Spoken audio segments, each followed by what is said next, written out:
Hi, I'm Jeff Altman, the big game hunter. And I want to talk to introverts, but frankly to others, about entering into a negotiation.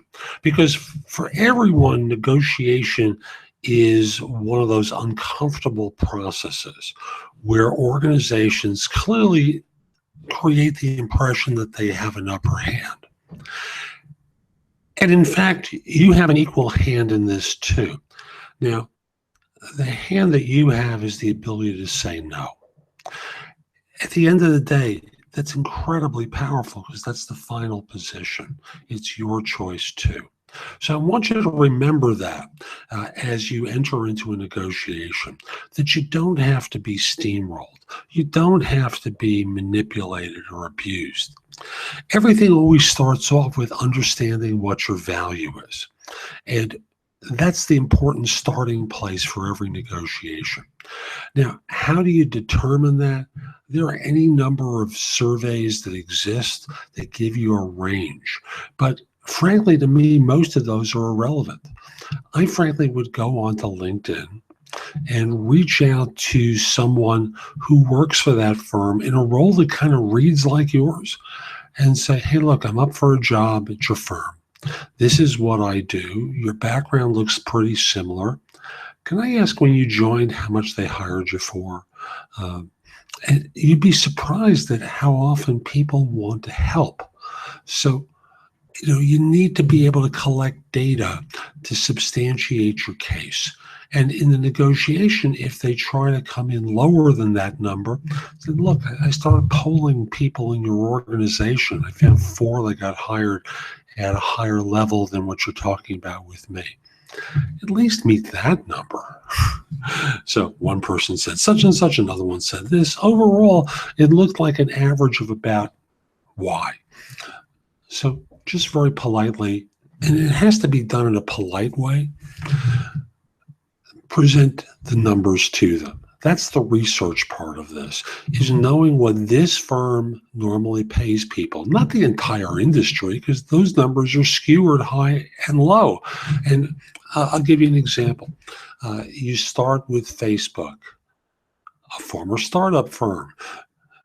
In a technology role, it's in Silicon Valley. You start with a company that you have an offer from a company you've never heard of. You look up the salary range for a role like yours.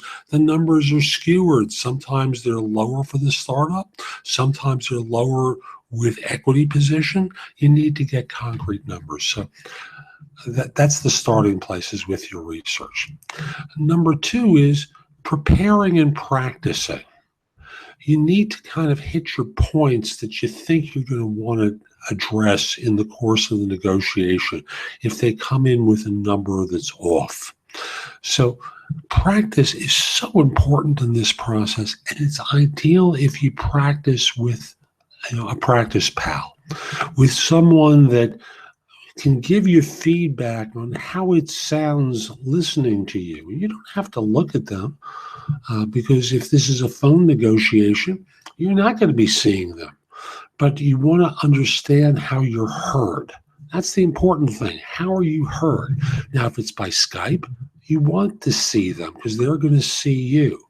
But you need to prepare and practice what you're going to say. And lastly, and this may be the hardest of all, in the practice, in the preparation, I hope you overcome your fear of asking. Now, this is true of anyone. This isn't just an introvert problem. A lot of people are afraid to ask for what they deserve. Part of that is lack of preparation. Part of that is lack of research or some combination of both. But you need to be willing to ask the questions to insist upon what you want and be prepared to walk away if you're not happy. Now, before just spontaneously doing that, I want to encourage you to say something to the effect of, I'd like to think about our discussion before coming to a final decision. I'll be back to you tomorrow. I just need a little bit of time to consider. You may stick with the same decision that you make in the course of the conversation. You may change your mind. You're entitled to do both. But I want to have you ask for a little bit of time. Now, they may say, so what are your thoughts? I'm not sure. I have trade-offs here, and I have to kind of weigh both of them. In a case like that, I want you to consider that pause in there that doesn't give them anything other than you're reluctant to say yes. And thus, when you come back and come back to them the next day, as you promised, I want you to watch my video called The Easiest Way to Negotiate a Higher Salary for Yourself, where I go through a method that is very, very gentle, that encourages them to increase the offer without making any threats. Now, the first part of the video, is at the time that you get the offer. So that may not be relevant here. The however is, I want to encourage you to watch that video, pull out the parts that are relevant, practice, and I'm sure it'll wind up being helpful. Hope you have a great day. I'm Jeff Altman, the Big Game Hunter from JobSearchCoachingHQ.com. Take care.